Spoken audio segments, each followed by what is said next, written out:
আরে ঠিক আছে ঠিক আছে, আমাদের জন্য এত আলাদা করে এত বন্দোবস্ত করতে হবে না। আপনাদের বাড়ি মানে তো আমাদেরও বাড়ি, তাই না? দেখুন, সত্যি বলতে আমরা কিন্তু বাড়ির বৌমা চাই না, আমরা চাই যে একটা মেয়ে আমাদের বাড়িতে আসুক। আমরা কিন্তু এটুকুই চাই। সত্যি বলতে আমাদের কিন্তু কোনো চাওয়া পাওয়া নেই। আপনারা ভালোবেসে আপনার মেয়েকে যা দেবেন ওতেই আমাদের সন্তুষ্ট।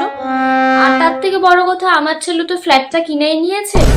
এবার দেখুন, গোছানোর জন্য খাট, আলমারি, ফ্রিজ, ড্রেসিং টেবিল যা যা লাগে সেগুলো আপনারা তো দিতেই হবে।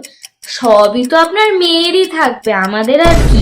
বলছি যে আমার জন্য তো ভালো শাড়ি কিনবেন, কারণ দেখুন আমার মেয়ে শ্বশুর বাড়ির থেকে তো লোকজন আসবে, তাদেরকে তো দেখাতে হবে না যে আমার বিয়ানরা কি দিল আমাকে।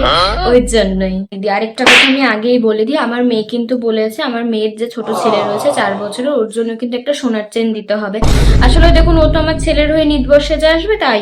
মা, তুমি তো জব করো শুনলাম। হ্যাঁ হ্যাঁ, করি বেশ, তো। খুব ভালো। শুনে খুব ভালো লাগে। আসলে এখনকার দিনে মেয়েরা নিজের পায়ে দাঁড়াবে, এটাই তো স্বাভাবিক না? সবারই নিজের পায়ে দাঁড়ানো উচিত। তা বলছি, তুমি বিয়ের পর স্যালারিটা আমার হাতে তুলে দিও। रुको আসলে কি जरा। বলুন তো দিদি, আজকালকার দিনে ছেলে মেয়ে তো কোথায় কি বাজে খরচ করে ফেলবে সেটার তো আর ধারণা নেই।